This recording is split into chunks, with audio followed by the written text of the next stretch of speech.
It's Wednesday night, and it's time for Super Geeked Up! Woo! Hey everybody, I'm Nicole, filling in for Jeff, who's not here, and Tanya's here with me. We're also here with Alicia and Jeff from Red Spring, and we like to start things off with the Geek Tweet of the Week, which is completely random, but and our question this week, and make sure to tweet in your answers to @SuperGeekedUp on Twitter and use the hashtag SGU. So, the Geek Tweet of the Week is, I'm stalling. What would you want your psychic phone to tell you about the future? Tanya, I'm going to start with you. Okay. Well, this is very topical with current news. Whether or not the X-Files reboot is going to suck. Aww. Because I don't want my... Fair enough. They're getting a little long. I don't know. It's a tall order. I don't care. I will keep going back for more for many, many years. Anyway. Jeff, what about you? What would you want your psychic phone to tell you? Mine would be totally selfish. It's that Red Spring's gonna be awesome. The set's not gonna burn down. You're not gonna trigger an actual apocalypse by engaging in the film. Why are you putting all that in the universe? I'm not. My psychic told me it's not gonna happen. It's basically yeah. The psychic phone is giving you positive vibes right now. What's that? You need to knock on wood about this. Yeah, we have a real wood table. Knock on that. No, but that's what he's saying, is the phone is going to tell him that all these positive things are going to happen about the film. Okay, that's fair. Yeah, so everything good is going to happen. And Alicia, what about you? What would you want your psychic phone to tell you? Well, I would kind of like it to answer this burning question that I've always had is, what did Jennifer Lawrence do that I could have done to become her first? That's awesome. That's so cool. I think it's a valid question. Absolutely. Because I was thinking kind of along the lines of, I've been really desperately wanting to get a new car, and so I would say, like, when am I going to be able to get a new car, and what kind of car is it going to be? It's like, hopefully not in the future. Is what Apparently the police car. There's your wish fulfilled. Yeah. Yeah. Which one of you is getting chased by the cops right now? I'm sorry, it's me. I'm sorry. It's Jeff Burns. High-speed chase. Here, I'll just put it on silent for a second, and then Tanya, if you want to read some of the stuff. So we got some fun suggestions on social media earlier in the week. Cranium Cookie on Facebook, our friends at Cranium Cookie. Although I think I know, obviously, who's going to be, and I don't know why in a second. Do we ever get flying cars? And a sub-answer question to that is, and can you make Adrienne as a DeLorean? So I'm pretty sure I know who posted that. KB Works on Twitter said, numbers to the lotto. I agree. And a little punch drunk said, the winners of every major sporting event for the next 20 years. That's actually two Back to the Future themed questions, because that was the plot of Back to the Future 2. I feel as though that, yeah, that's maybe what they were thinking of. Although, I mean, I think numbers to lotto is fairly common. And given that we are in 2015, it is a well-timed question. Oh, yeah, this is the year, isn't it? This is the year. Oh, very cool. Very cool.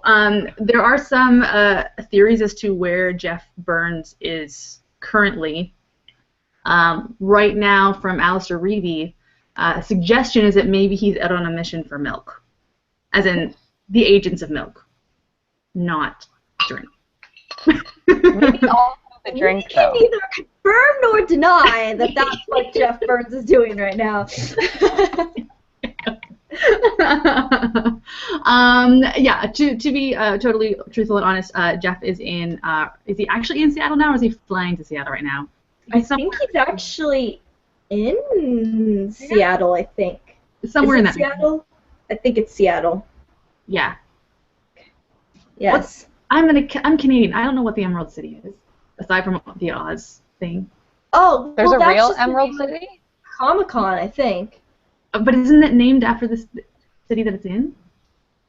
I was thinking it was just the name of the Comic-Con, but I mean, maybe Twitter could help us out, because I'm not really sure. Is there an Emerald City in Washington, or is that just the convention named after, like, Emerald City from Oz? We're not really quite sure. Or is that Seattle? Maybe? I have no idea. I don't know. I honestly don't know. I'm at a loss. I'm sorry. But that's where he is.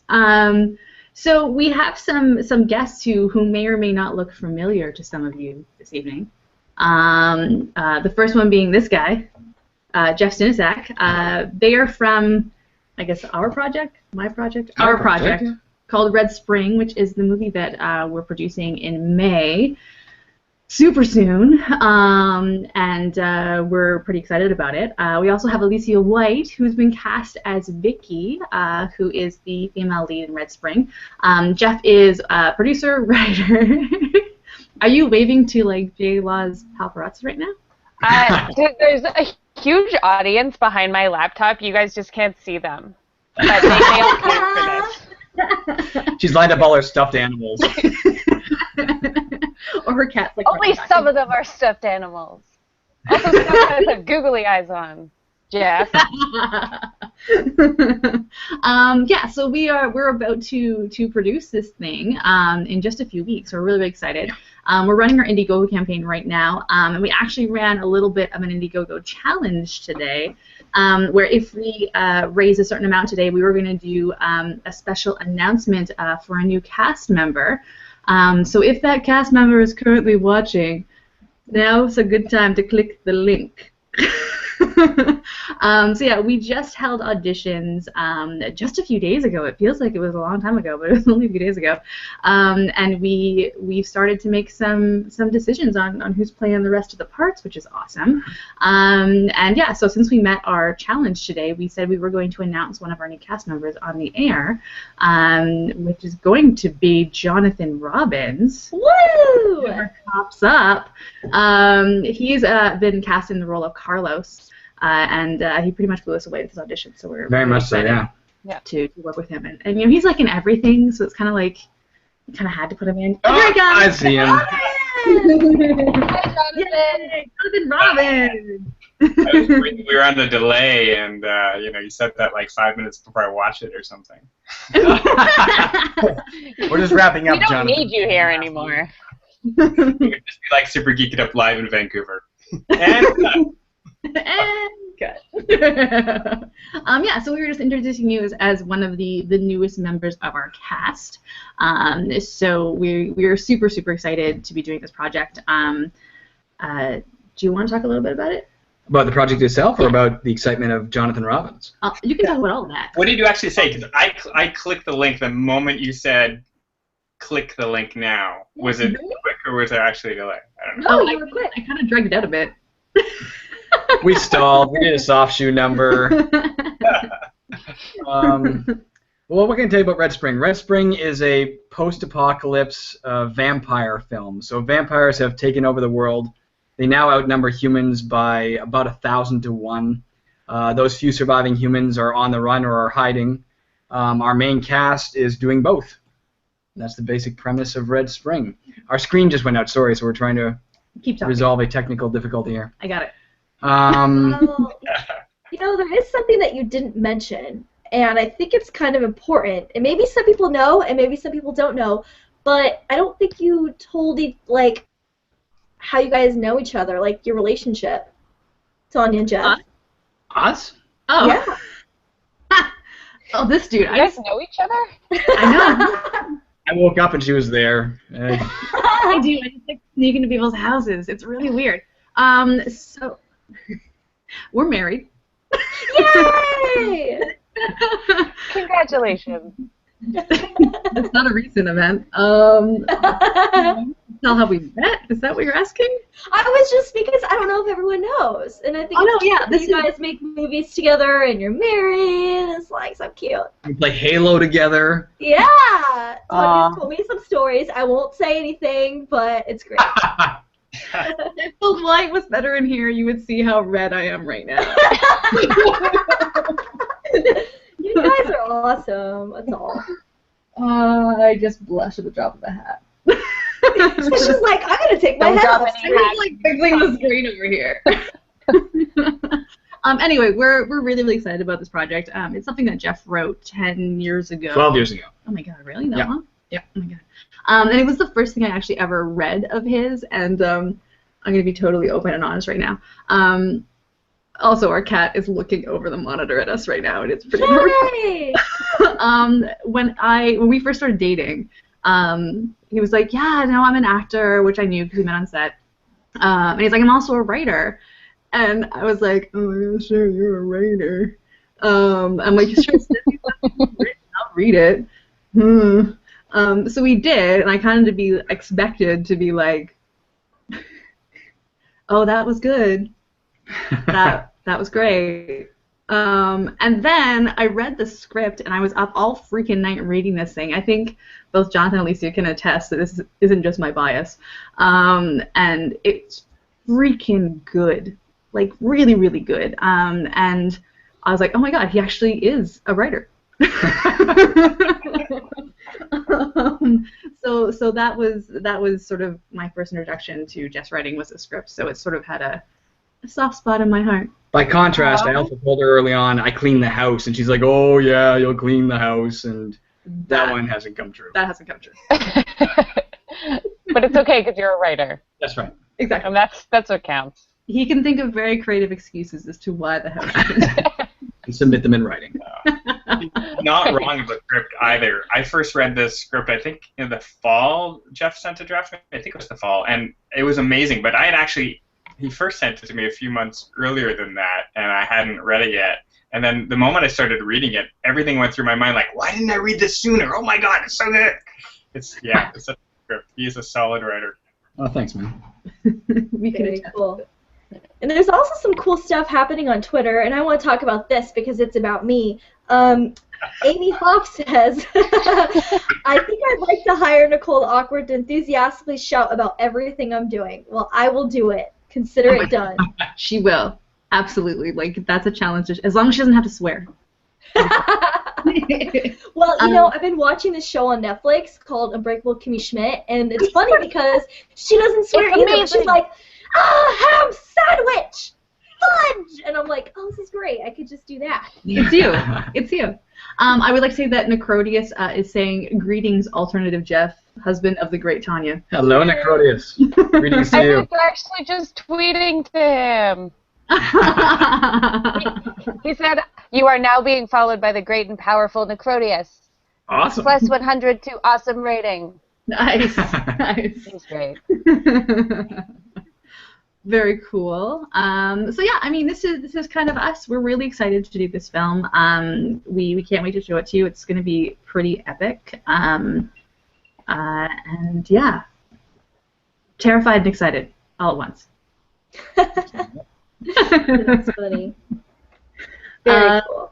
Cool. Do you want to do our next segment, Nicole? Yes. Let's see what it is. Oh, yeah. So, should we go to commercial break first? Oh yeah. Do you want me to introduce that so you can do the thing? Yeah. Okay. If you're watching the recorded version, we're now going to take a commercial break. Welcome back for commercial break. You're here on Super Duper. Yay!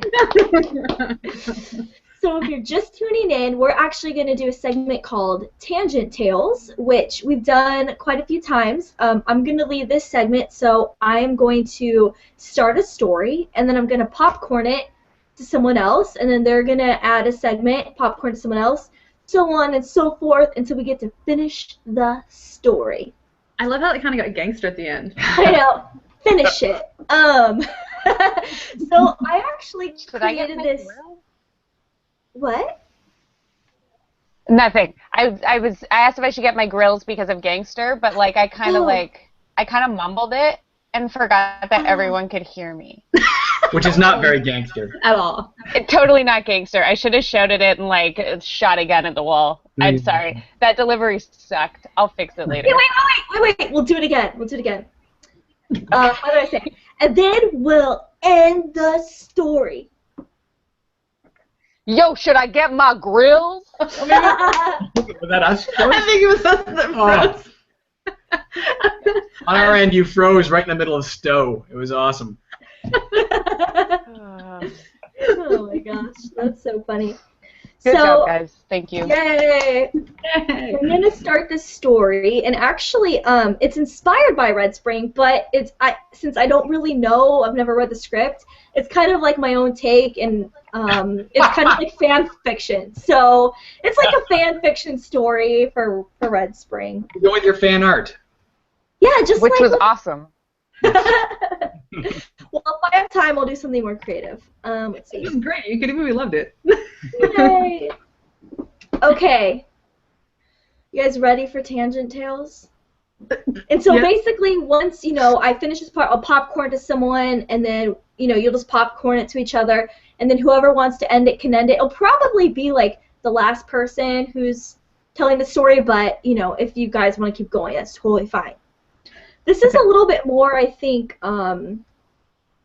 the vibe is kind of sci-fi-ish, like Walking Dead kind of is like the vibe I was going for in my head. I don't know if that's what's going to come out, but... Lots of exposition to your tangent tale. Okay, we don't even need exposition. The explanation. Here we go. Okay. Are you guys ready? I'm sorry. Yes, do it. Do it. You can do it. Okay. Yes. We've been preparing for this moment for the last 365 days. Yet, as soon as I heard that air horn ring across the sky, I felt completely scared and helpless. I stand frozen in fear, unable to move, unable to gather up my bags, and unable to process that the end of the world as I know it is approaching me. God, Tom, and Alicia. They are not scared of the air horn, and in fact, seem energized by the harbinger siren of the apocalypse. "Nicole, move it or lose it!" yells Alicia as she throws my duffel bag into my arms. "Come on, we gotta book it to the bunker before night sets in," says Tanya excitedly. Just all we have for, loaded with enough guns and ammo for an entire year. He is waving his arm wildly to get us all out the door quickly. Once outside, I see Spiz sitting in the driver's seat of our cargo van, so that's going to be Jonathan Robbins, ready and waiting to tear us down the road to the bunker. It's weird. Spiz isn't even his real name. I don't even know what it is. Spiz yells, "Guys, the chatter on the radio says we have about 5 minutes before the virus falls and it takes us 6 to get to the bunker. Get in!" So we all jump in and the van takes off. My heart pounding and the adrenaline racing. I have no concept of time, but it feels like only a minute later when the van starts to slow and Jeff jumps out from the passenger seat and slides open the back door to let us out. But the puzzled look on his face says that something is wrong. Alicia, Tanya, and I dart our eyes to where Jeff is staring, and we all understand what the look on Jeff's face means. Popcorn, Tanya. Oh, really? Oh, no. I suck at this. Okay. So we follow the direction of Jeff's gaze, and we realize that all of a sudden the shelter that we were heading towards is not constructed out of lead and it's highly defendable. It's actually constructed out of cardboard, and it's painted to look as though it is metal. So we suddenly realize that this is not going to be our safe haven unless we take absolute drastic action. So, Jeff, in a fit of militaristic panic, decides that we need to form an army detail to find alternate materials to build a new shelter that will keep out the virus that's going to now attack us in 2 seconds. Ish. So with that, he starts ordering around different groups or different people in our group to do things. Jeff? Jonathan and Alicia, go to Radio Shack. Tanya, go to the supermarket, get us some food. Nicole, head down to EB Games because we're going to want to hook up the Xbox soon. All of them split off in separate directions, and Jeff, left to his own devices, supervises by putting his feet up and awaiting their return. They soon return with all the materials needed and commence construction. Jeff finds a convenient excuse to go find firewood, but secretly goes and puts his feet up and waits for them to finish the job. He returns in time to see everything is accomplished. The virus is hopefully going to be fended off.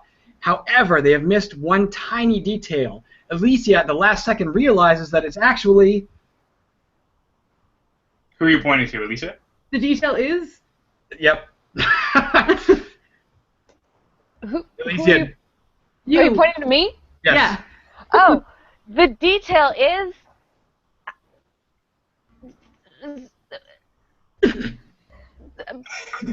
Cartridges. Cartridges containing what, you may ask? Well, that's exactly what Alicia asks Jeff. She says, Jeff, what are we putting in these cartridges? And he says, well, obviously we need the vaccination for this virus, because really we could have just fended it off that way the whole time. But we're going to need to make the vaccination to put it in the cartridges. So me, in all of my bravery, I go off into the woods while Spiz is following behind me with a little basket for me to put all of the things I find in. I get poison ivy, I get tree bark, I get squirrel droppings, and Spiz picks up a live raccoon and says, do we need this? And I say, Spiz, you know what, we just might. So I walkie-talkie Jeff, who sounds like he's being lazy, if I may be frank. And he says, you know what, we should definitely use the live raccoon. We'll get the wood chipper, which we have. We'll deal with all of that. Oh. So when I bring... Sorry, Jeff is fucked up.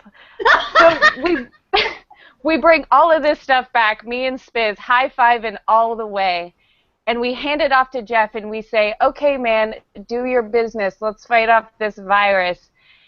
And then what he said next was so shocking, Jonathan Robbins. That is Alicia, Tanya. I got to be honest with you. There has never been a virus. What a twist. I just really, really wanted to get you all out here together at the Cardboard Mansion where we could be like old times and have a campfire. I was a camper when I was 15, guys, and I miss that so much. And that part of my life, it needed to come back again. And I know you're a colonel in the military, and Tanya, I know you were this close to discovering the cure for cancer. Alicia, I know you just got the job at McDonald's. But this is important to me, guys, and if we can just roast this raccoon tonight, you're doing me a big favor.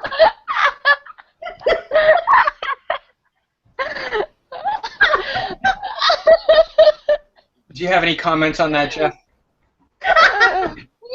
While this discussion continued, the raccoon, being the curious being that it is, had gone over to examine the wood chipper. And teetering on the edge, knocked in all of the ingredients that Alicia, in her all-knowing chemistry knowledge, had accumulated, and tumbled in after it, hitting the switch on the way by, spraying about various, various particles that actually unleashed the terrible virus that hitherto had solely been the invention of Jeff to achieve a camping trip. Quick, scramble into the Cardboard Mansion, yelled Jeff. And Tanya then... Tanya's currently beside the wood chipper crying over the raccoon.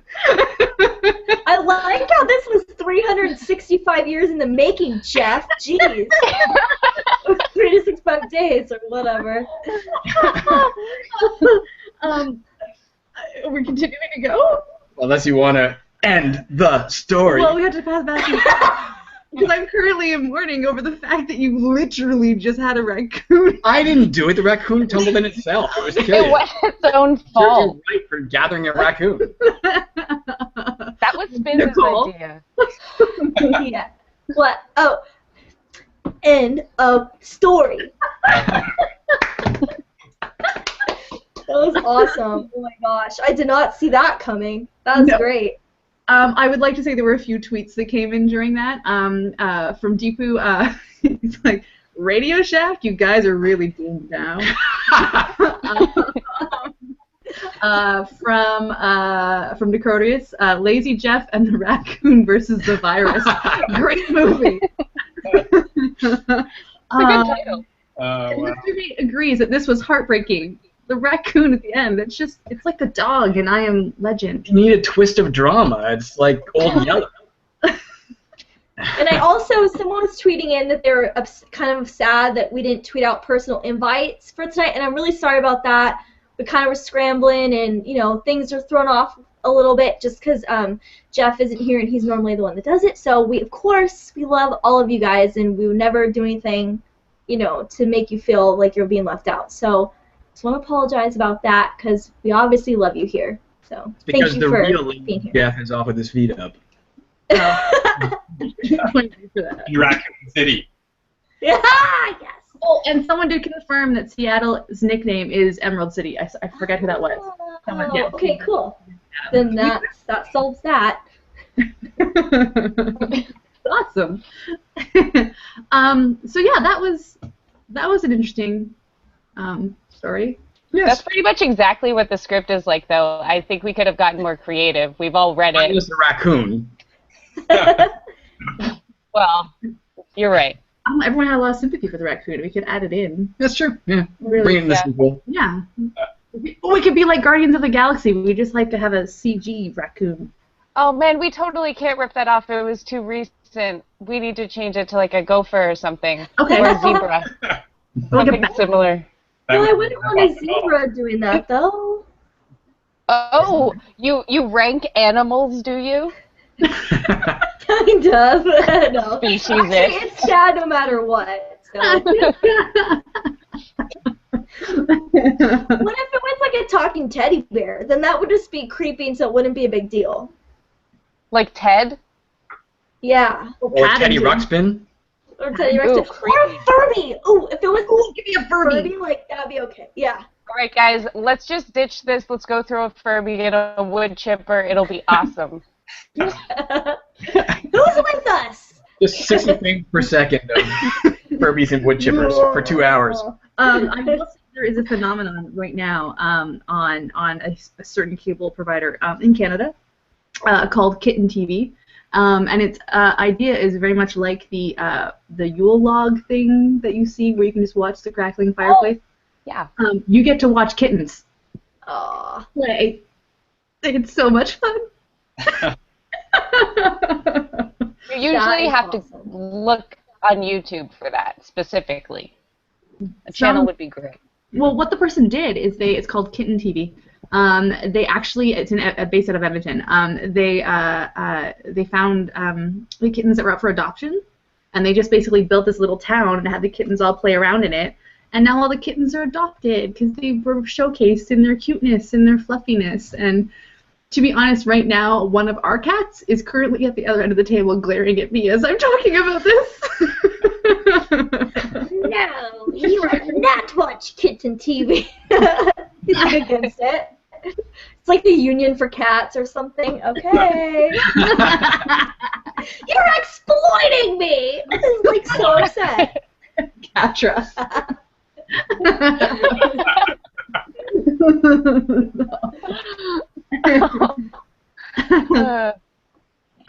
Do you want me to talk about a little bit of news that happened this week? Yes. So, people may remember the fact that I am a huge X-Files fan, like huge. Someone may not understand the level of obsession that I have with the X-Files. No Buffy. So, there have been rumors about this for. When did she go on the Nerdist and be like, yeah, I could totally do that? It's been a few months, like 6 months. Yeah. And then Fox started like legitimately talking about it in interviews, and then they finally said, yes, we are actually going to do that. And this week there's going to be a 6-part limited series, so much like they did with 24. What they started to do with True Detective, so they just do a shorter season, so it doesn't take up too much of their time. And yeah, they're gonna do it. They're gonna start filming this summer for new X-Files with like the originals, and I'm really excited. That's really cool. Does anyone have any thoughts? Anyone? I'm scared. I mean, I love X-Files. I really did. It was great. It started to go downhill at the end there, obviously, and so I'm just scared. I really want it to be good, But what if maybe it's better not. I don't know. I'm hardened. No, you know what? Like, what if it's like I the have a fourth theory Indiana about it. Jones? No. This is what's gonna happen. See, it was going downhill because they needed to take a break and re-energize and like refresh. So now that they've had the long break, they're energized and refreshed, and now they have all these great ideas, and it's gonna be great. Great ideas That's my like the theory. movie where Scully is like Googling how to become a stem cell surgeon overnight. Like, Yeah, really something like that. He's like, I need to know about stem cell surgery because I have to do surgery tomorrow. Okay, I know all about it now. I mean, it was just so hokey, and I'm like, that wasn't what made X-Files so good. And like, is everything going to be canon until this point? Are they going to try to tie up all of the loose ends, or are they just going to kind of it's its own thing and everything else is irrelevant? I'm wondering. I think from what I read, I think they are trying to. It's still part of the same universe, and it's happened after everything has already happened. And that has actually been a lot of people who were huge fans. Like, their big concern is like, could we just forget that like the last few seasons happened and the last movie happened? Can we just like pretend that just didn't happen? And a lot of people are actually, even though it is Chris Carter's baby, there's a lot of people who are actually concerned that it's Chris Carter who is writing it. They're really like pulling like for Vince Gilligan to come on and write something, just because he was one of the ones that did a lot of the iconic episodes. So I don't know. I'm hopeful because I love Dana Scully. I feel I didn't give it enough of a shot. I think it's probably like most shows where the first season is more episodic. So I got 5 or 6 episodes in and thought, some interesting ideas, but I wasn't in love with it and I kind of abandoned it. So perhaps it's time to revisit it with a more open mind. What are you looking at? He said that publicly, everyone. Can we just make sure to not have any spoilers, because I totally missed the boat on X-Files. Like, I'm 24. It happened at a bad time. Like, it happened when I wasn't watching that type of show. So I haven't seen any X-Files. I know the theme song and that is it, but it's one of those ones that I want to watch eventually. Like, I watched Battlestar Galactica late. Like, I just watched all of it at once, and I loved it, obviously. So no spoilers. Thanks. That's all. The truth is out there. That's the only spoiler you're getting. Maybe they'll bring Katya back. Katya Gardner from Crossed my mind. the first episode of X-Files. It'd be kind of neat to see her come back. I mean, it would be really neat to see her come back, but it'd be kind of neat from the show's point of view to bring back some of the people that were in the first season. Yeah. I think it just really depends on how much what they decide to get into. Are they going to do more like Monster of the Week type thing, or are they actually going to try and get back to the actual like mythology of the show, which would be really cool. I can't talk to Necrodius anymore because he's saying he's not an X-Files fan. Oh, no. Thumbs up, Necrodius. Tension, drama. It's all right. We have a living room and a couch. It's fine. No more Halo. No, for you. You're taking the Halo away. Tanya gets it. Oh, Lord. I won't say anything. I'm redirecting things back to the current topic, Nicole. Okay. Amy on Twitter is currently saying that, and this is actually the very same reason my mom never liked the X-Files. She said she never got into X-Files because I didn't like how episodes didn't have an ending. It reminded me too much of a soap opera. And that's one thing that really got to my mom, is that they never actually solved anything. So there's really no spoilers for you, Alicia, because... Okay, because nothing happened. Nothing ever they actually... just do stuff. Yeah. There's the actual mystery into the mystery as they go. It's like going down the rabbit hole. Well, that's kind of like what happened with Fringe, and Fringe is probably my favorite show that's ever been on television in the sci-fi genre, so maybe I would like that. I'm not sure. I'll have to talk to your brother about it. It's kind of what happened with Lost, too, right? Where they just created these awesome ideas and awesome problems, but then really couldn't figure out a way to tie them all back together properly, so they just all ended up colliding with each other in the end and not really being resolved. Mm-hmm. And the exact opposite of what they did on... What was that? Was it canceled, or did Lost? they just... No, X-Files. I think they just decided not to continue. They wrapped it up in a way that they could feel as though it was kind of half wrapped up. You know, being the person who like totally geeked out over it. Like I remember like early on, like part of what sold the whole show was the chemistry between Mulder and Scully. And Chris Carter said from the very beginning they were never going to get together, and he's like, the show will end and they will get together, and that's basically what he did. Which, gotcha. Cool. Here's a question. So, in the end of X-Files, right, David Duchovny, I guess because he was tired of working away from home, had the whole production moved from Vancouver, where it had filmed for the first 6, I think, seasons, to Los Angeles. And that's kind of when the show started going downhill, because the Vancouver atmosphere was so much part of that mysterious feeling. So I wonder if the new one will shoot in Vancouver or in LA. I'm hoping Vancouver. I think there's been so much commentary on how the show went downhill after leaving Vancouver. I hope they do Vancouver. I think that would be awesome. One thing, there was something that I was going to say about something and it went away. Never mind. Oh, That's no. okay. It went away. No, it totally went away. Okay, well, we'll talk about another news item, and then if you think of it, just jump in with it. Okay. So there's another podcast that we've promoted a couple times, really cool. It's called Surfing Aliens, and the latest podcast episode featured Dan Ast from LA Macabre, the web series LA Macabre. So check that out, Surfing Aliens, because Dan Ast and LA Macabre is actually going to be on Super Geeked Up in a few weeks. So that's really cool. Very cool. And then our last news item, which we kind of mentioned at the beginning of the show, is that Jeff Burns is in Seattle for Emerald City Comic Con, and him and co-host Kristen Nedepak, who's been on our show a bunch of times, so awesome. They're going to host a Super Geeked Up Live with some special guests. Let's see, Brian Lewis from Journey Quest is one of them. And I know, let me see who the other one is too. And then I can also tell you the date and time. It's taking a while to come up. But it's actually going to be on Friday, this Friday from 1:30 p.m. Pacific time in Hall D. And that is room TCC 302. And the other special guest is Megan Creamy Nazar. And I forget what show she's been in, but it's going to be a really cool show. So if you're in the area, check it out at Emerald City Comic Con.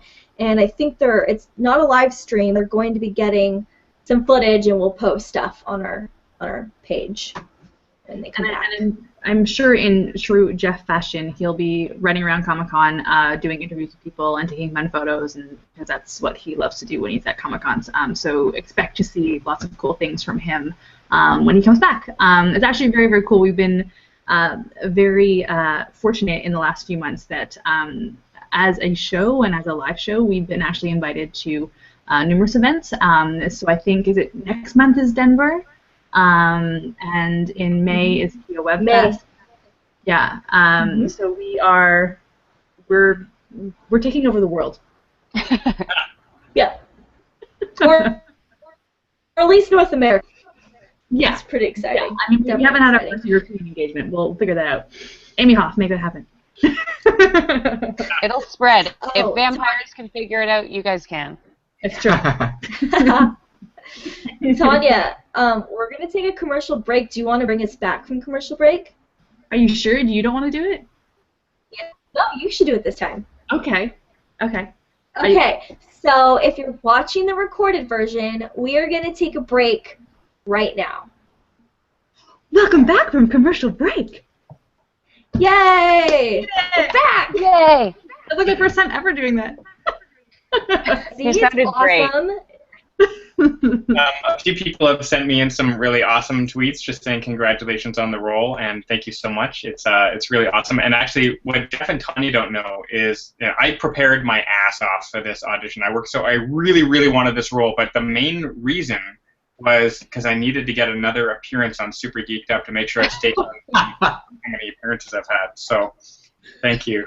I mean, it's been like a week since you've been on. We thought that maybe you were just like... I thought you were just going to push me aside. I'm like, I got to get that role so I can go on next week. What's happened? I quit. Screw you guys.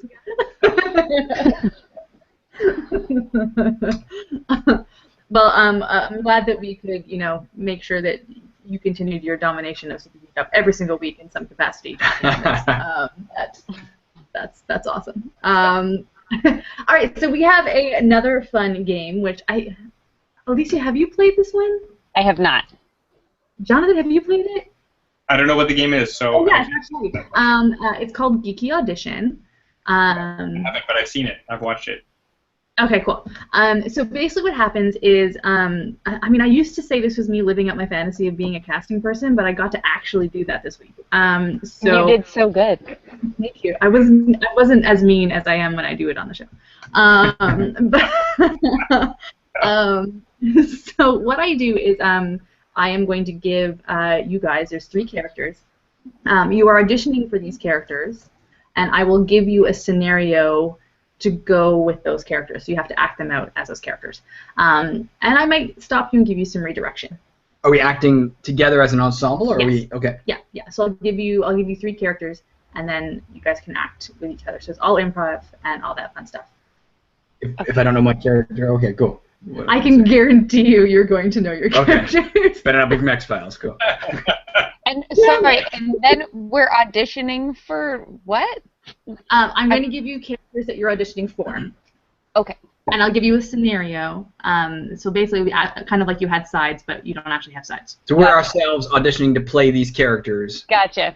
Got it. Yeah. Perfect. Yeah, that's a way better explanation than I did. Cool. He's the writer. So here are the characters, and you guys can decide who wants to play whom. I will not assign. So Xander, Spike, and Buffy. Spike. I guess I'm Xander. I guess I'll be Buffy. Wait, no, I should be Buffy. I'm Buffy. I do not know Buffy well enough to do this. This is going to be disgraceful, so I'm sorry ahead of time. That's much more disgraceful than not knowing the X-Files. Spike is a British evil vampire. Oh, great. Who has a thing for Buffy. And who probably has a mangled British accent. Oh, fantastic. But at least Okay. it's Xander now, right? Oh wait, so you're I'm Spike. Spike. You're Spike. Oh, so you're Xander. Okay, so Xander. Xander is Buffy's really good friend, and he also has a thing for Buffy, but he's not really good at saying that. Or anything. And he says a lot of witty comebacks that are kind of witty. So wait, am I Xander? You're Xander. So Okay. prepare the whip, baby. Yeah. He's the Yep. He's the what? comic relief. Oh, lovely. Okay. Yep, I will use the 7 episodes I've seen of Buffy to the best of my abilities. Perfect. Let's do it. Okay, so first I want to thank you guys for coming in today to audition. That's lovely. What I'll get you to do is slate and say the character that you are reading for. Jeff Sinisak reading for Spike. I'm Sarah Michelle Gellar, and I'm reading for Buffy. And I am Jonathan Robbins reading for Xander. Awesome. Okay. So here's the scenario. Buffy and Xander. You're out on patrol, maybe in a graveyard. When you actually stumble upon Spike, looking like he's about to feed upon someone. And so Spike, you have to try and maybe cover up the fact that you weren't really doing that. Okay. Whenever you're ready. Okay, I need a moment. Okay. Can I use a chair? Sure. Is that okay? Yeah, you can. Okay. If you're more comfortable sitting. Sorry. You can. Okay, great. Buffy, Xander. This isn't what it looked like. Buffy, I think I know get exactly back. what it looks like. Buffy, I can handle this. Stay safe. Not that I care. I was just walking along the path and I saw this man laying here. I'm actually trying to resuscitate him. I have my St. John's ambulance course now. Oh, yeah. I'm sure they totally allow vampires to do that. Am I right? Xander, go home. This is not human territory. This is vampire and vampire slayer territory. Oh, sure, throw that in my face again. Okay, here's an idea. You guys should definitely keep flirting right in front of me. Not that I care, Buffy. I am not flirting with him. Well, perhaps you're onto something. Maybe Xander should go. You'd like that, wouldn't you? I suggested it. Doesn't Xander get any say in this? What was that? Because I could talk about myself in the third person the whole time if that's what you guys want to do. Okay. That's I'm enjoying where this is going. Now, it's sort of going along with Spike, maybe trying to say that I wasn't trying to kill someone by ripping the throat out. Spike, you're actually about to be very, very vulnerable here, and you really need to convince these two that the reason why you were really looking at this person is you actually have a dream of being a hairdresser. All right. And you were trying to convince this person that they should be your model. So you were trying to practice on them, but you need to make sure that they understand that you're not an evil person, that this is really your dream. All right, I can do that. Okay. Can I kick him? I feel like I should kick. Like a. You can just go with whatever feeling you have. I mean, it is a very physical role, so I mean, I think you could probably kick him. Okay, good. I'm a black belt, so I'll kick him hard. Okay, guys, I might stand for this. Is that cool? Okay, you can stand. Yeah, you can stand. Okay. Okay.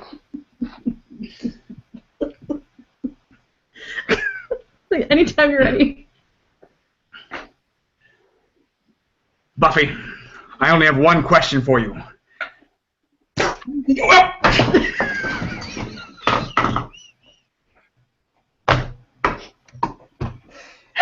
don't have time. I was going to ask how this man looks. Always with the kicking. He looks like you were about to attack him. This is a comb in my hand and a pair of scissors. Why do you think I was going to attack? I'll take those scissors. I think they'll be safer with me. Thank you. Those are my cuticle scissors. Get those back. Cuticle, hairdresser, make up your mind. Am I right? Right, Buffy? He's stupid. I'm going for a very comprehensive approach in my new job endeavors. Look, I'm trying something new here. Just help me out a little. You know, you're strangely pathetic yet somehow attractive. Really? I'm sorry? Perhaps I could do your hair sometime. What about my hair? I have hair. Xander, go home. Did you ever even ask about my hair? Spike? If that even is your real name, right, Buffy? What kind of a name is Spike? You're so pretty. That's his name.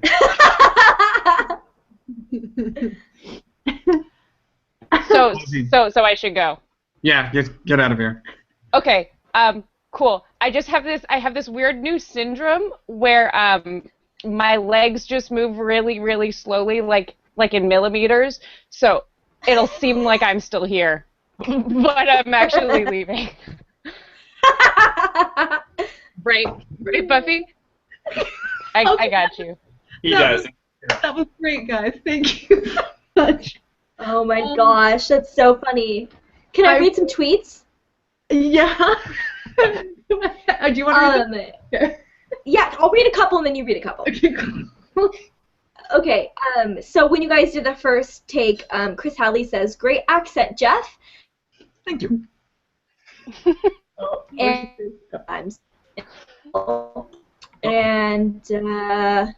Yeah. And then also Tony Davis says, "Wow, kicking."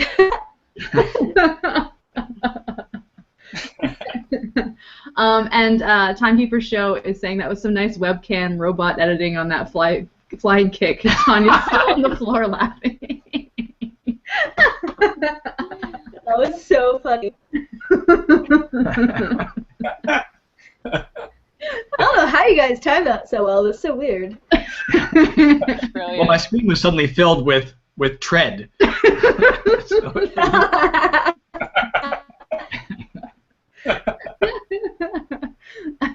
I think that was the first time we've actually had it be an audition where the auditionees were not on the same like screen with each other and physically affecting one another. That may have been a first time someone tried to kick through the camera. A virtual stunt work too. Yeah. Nice. Guys, we're totally ready for when they watched Buffy seven episodes, you pretty much got Xander in a nutshell there. That was great. Yeah. Thank you. Well, I did some extensive character research in about like 0.5 seconds. I just Googled it, and then I knew it all really quickly. It's kind of like stem cell research in that regard. So. Nice. And I do like the added touch of being that actor. Can I sit in this one? Can I? Yes. Right. That was a good touch. Thank you. Yeah, it was good. Yeah, I think we set super geeked up history with that. Nice. Good.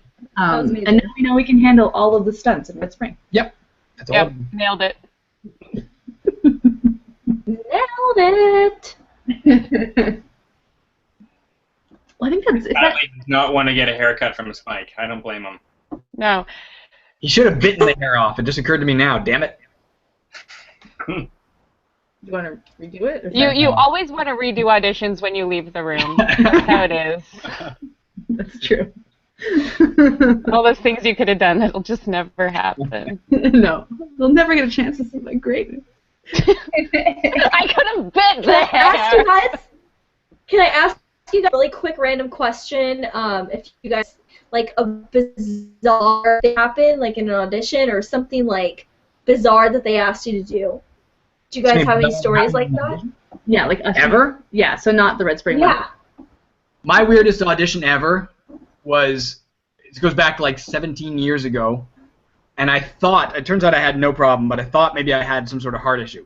So I went into the doctors and they made me wear this heart monitor for like 24 hours, which revealed nothing because my heart was fine. But during that 24 hours, I got a call from a theater that was completely physical theater. Like it was like almost like Cirque du Soleil. You had to roll over people and do flips and all this kind of stuff. And I was like, can I put this audition wearing this metal device strapped to me? And they're like, no, you come in now or you don't come in at all. So I went in and I was literally rolling over people, hitting them in the head with my heart monitor. But the worst part of it was, I wouldn't have got the part anyway. I was too clumsy anyway. But on top of that, they were so pitying of me. They're like, no, that's okay. You can try again. Because I think they thought I was like some dying guy out for his last hurrah at theater. I didn't get the part. I didn't deserve the part. But that was my worst audition.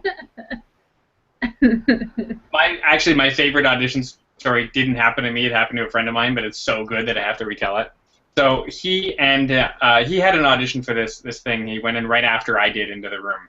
And when I went into the room, they had you make out with someone. So two people had to make out together. It was this Diet Pepsi commercial where they were like, "You remember in the '80s when you used to make out?" You actually had to make out with someone in the audition? Yeah.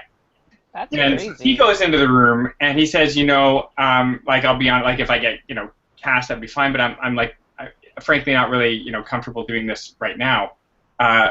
So he wait, no, I'm wrong. He did it. But when he got the callback, he said, look, that was really uncomfortable. Would you mind if I brought my wife to do the callback with? And they said, okay. So he brought his wife into the callback and then, did the makeup with her at the audition. And then she booked the part, but he didn't. And so he's making out with someone else.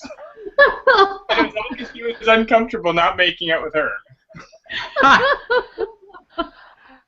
Ouch. Okay, but this was a real thing. Like, you shouldn't have to make out in an audition. Like, I've gone to auditions where, I'm auditioning for someone who will be making out with someone, and that's the only non-speaking situation that's happening. But they never. I had to make out with someone that I used to teach. That was really awkward. An audition, really? That is odd. That's weird. Especially Yeah. Like, can't they just assume that everyone knows how to do that? Yeah. Only one way to find out. You want to be a star, don't you? The Diet Pepsi casting couch. That's what that is. I think my worst audition experience, and it actually was a recent one, I called Jeff in absolute tears before an audition. I got an audition for like one of the leading roles in a feature film, and I got the sides and I downloaded them, and something happened in the downloading process. So I got 1 page for 2 scenes, so basically 2 pages is what I got. And then I got to the audition, and I noticed that the people who were going in front of me were in the room for a really long time. And I was like, that's really weird. So I kind of looked around, and I noticed there were some sides lying around, and it turns out there was actually 8 pages of sides. Oh, no. I literally, like... I remember this. I went, like, bright red. At this point, the only person in the waiting room, thank God. I'm like, my heart starts going. I start hyperventilating. I kind of, like, go running out of the room, and I'm calling Jeff, and I'm just like, what do I do? What do I do? There's 8 pages. What do I do? And he's just like, you can't leave. You're already there. You signed in. Like, you got to do it. And just explain what happened. And it was, like my worst nightmare on the face of the planet. And so luckily I've got a really good memory, so I was able to, like, at least get super familiar with it. But there were 8 pages, and I thought there were 2. That's rough. Oh my God. It was horrible. I mean, I explained as something happened. I'm like, I hate being the person making excuses. I'm like, but I will do a cold read. I'm here. Let's just do it. And they were like, oh wow, you're really good at cold reading. I'm like, hey, theater school. But yeah, it was. I was absolutely, like, panicked and distraught. I remember that. Yeah. Oh my God. Yeah, so it wasn't embarrassing. It was more every actor's nightmare. You know what's That's also horrible. weird? That's the stuff that dreams are made of. Yeah. I mean, bad dreams, You know, nightmares. Bad dreams, yeah, bad dreams. I've always heard of people going, oh, like, you know, actors sabotage auditions and stuff, and I never experienced that until twice it happened to me where someone tried to sabotage my audition. Someone I didn't even know. It's really bizarre. First one was, it was like a student film, and I was like waiting out in the waiting room and just kind of chit-chatting with this other girl.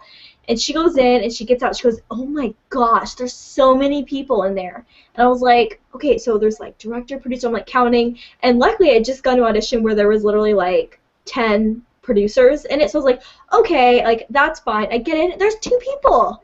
And I was like, she's like psyching me out. I couldn't believe it. I'm like, really? Like, there was that. And then the other time someone tried to sabotage me, which was so weird. It was for a theater company. And I was waiting out in the waiting room, and the girl comes out, and she goes, oh, they're ready for you, you can go ahead and go on in. I opened the door like, we're not ready for you. I was like, oh my gosh. No. It was awful. I was like, who are these people, you guys? That's not how you get ahead in the industry. Be nice to people. I've actually never encountered that. I've literally in Me 20 neither. years, I've never encountered somebody deliberately sabotaging, or if I have, I haven't noticed it. They've not been successful that I know of. Well, there definitely Well, I are mean- people like that, and I've met them, but I've never experienced it in that regard. Yeah. You're Yeah. lucky. You I haven't seen it directly like that, but I have seen it in the room where people just, like, they do things that try to freak everyone out, you know, like, you know, especially, you know, the whole, like, you see someone you know and you start talking like, oh, yeah, no, I know the director. Yeah, no, he asked me and blah, blah, blah, that kind of thing, and they do it in front of everyone just to try to, like, Right. Yeah, I've seen that. I worked in a production office in Ottawa, and we held auditions for like little day player roles actually in the production office a couple of times, and you could tell the people who kind of knew the casting director, and like as soon as the casting director would like kind of walk out to get water or just like somehow like appear outside of the room, they'd all be like, like I'm like, oh my god, shut up.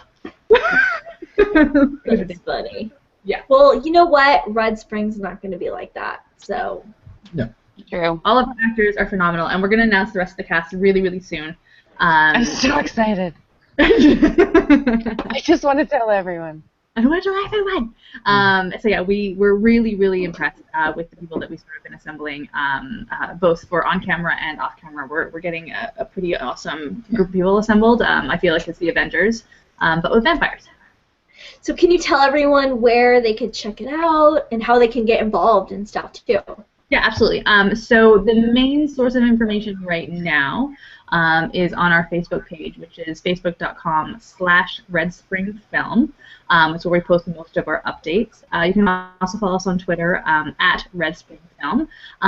If you want to do a solid, we are doing our Indiegogo campaign right now, so feel free to share that as well. Or if you have like $5-10, every little bit counts. We're over 56% of the way there. 56%, yeah. Yeah. And you can get a vampire steak as one of the rewards. And they're so cool. It's a Canadian company. I met them at a fan expo when I first moved to Toronto, and they had all these wands from like Harry Potter that they actually carved out of wood. And so when we're trying to think of perks for this campaign, I was like, I think those guys had vampire steaks. And so I contacted them, and I was like, hey, we're doing this. Would it be okay if we use your vampire steaks? And they were so excited. He sent me a photo. I actually posted it on one of the updates on the Indiegogo page of what he's hand carved so far, and they are beautiful, and they're each unique. They're absolutely gorgeous. They're each unique? Yeah. Yeah, he literally hand carves them one by one. Yeah. Yeah. That is fantastic. That's amazing. Yeah. Yeah. They're all made of white oak. Because if you ever get attacked by a vampire, you'll be ready. So. Exactly. And you'll be stylish doing it. Please don't stab anyone. The producer. You'll be extra stylish if you get that cross necklace. That's true. Stylish. Yeah. So we got a true. really cool cross necklace that we're going to have in the script that Vicky will be wearing, and it's one of the perks that you can get as well. We have some extras for everyone to do. It's a very cool necklace. Awesome. And then, do you guys want to give out all your Twitter handles and stuff so people could talk to you and hang out and stuff during the week? To the best of my knowledge, this is how bad I am at Twitter. I believe I'm at Jeff Sinisak. I believe that's what it is. Is that true? That's true. Okay. Twitter is not my strong suit. You might be a while getting back to you. But he will. He will. I do. I check it like every 4 to 5 days. I do. Especially past his bedtime. So you got to do it You guys notice it's like early in the day. Still awake. Midnight after like a 12-hour shoot, and I'm That's still true. awake. He was on set today. He came home like covered in fake blood. And look how good. Like 15 minutes before we got on this. Yeah. You clean up good. Well, thank you. But did you mention at Red Spring Film? Twitter, yeah. Maybe I stopped. At Red Spring Film on Twitter. And I think the Indiegogo campaign is simply search for Red Spring. I think we'll. Yeah, we'll bring find you it. up. Bring it up. And then what about Alicia and Jeff? Or, I mean, sorry, Jonathan. Jeff already said Jonathan. Alicia and Jonathan. I'm at VJ Robbins, TheJrobbins at VJ Robbins. Is it my turn? Yes. Yeah. On Twitter and Instagram, I am at Alicia Cassandra.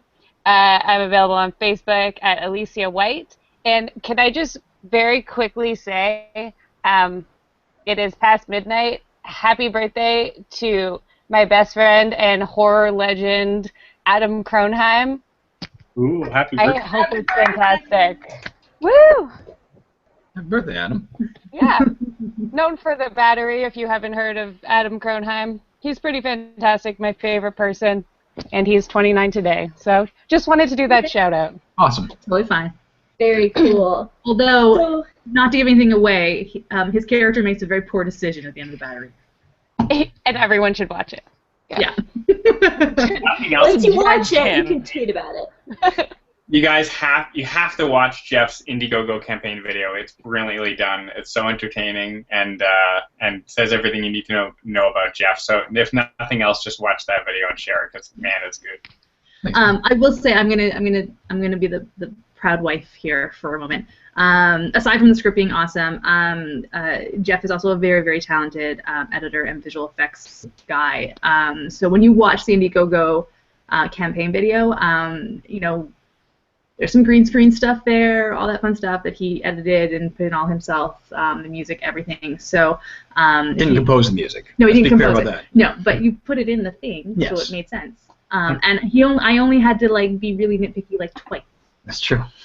Can I read some That's really well done. final tweets really quick? Sorry? I was just saying I'm going to read a couple final tweets from Sure. everybody. At Necrodia says, "Dang, thought Alicia was going to sing I'm So Excited, and I just can't hide it." I'm so excited. I just can't hide it. And I think, Yay. Necrodius, I think I like it. And then Necrodius also says to Jeff, are you sure it's fake blood? Because Jeff Burns isn't here. Because why? Because Jeff Burns isn't here. There can be only one Jeff. I'm You're not, the only one. I'm not, or maybe I'm just like a lizard man. Like Jeff Burns like tore off his skin and I was underneath. That's why the blood was here. Ugh. That sounds really horrible and ouch. That's not where my brain went. You Maybe could write a horror movie. I was walking by and that's what happened. I don't know. Awesome. Why do you always have the same name? The same name as Jeff? Yeah, like what? I was given that name at birth. What do you mean? No. If you were doing the switchy thing, why would you be like change your name, or is it you can't remember any more names than that? Well, you want to keep it believable. You keep one thing the same, and people will be like, "Well, nobody be that dumb to keep the same name." He's also got a lizard brain, you gotta remember, so. That's true. That's true. Lizards are dumb, guys.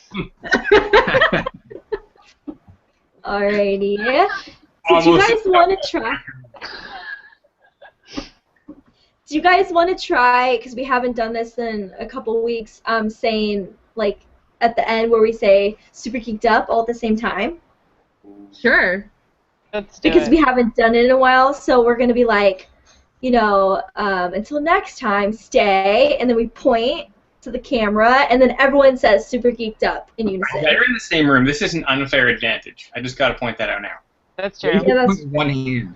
So Wait, pause. Jonathan, come over quickly, and we'll do this right. I'll be right there. Okay. I'd be so impressed if he actually did. That'd be hilarious. Yellow said you showed up. Oh. He's actually just a Now that would be some solid visual effects work. Yeah. I'm Live. All right. Well, thank you guys all so much for tuning in and tweeting along and geeking out with us this week. And until next time, stay Super geeked Super geeked up! Yeah! up.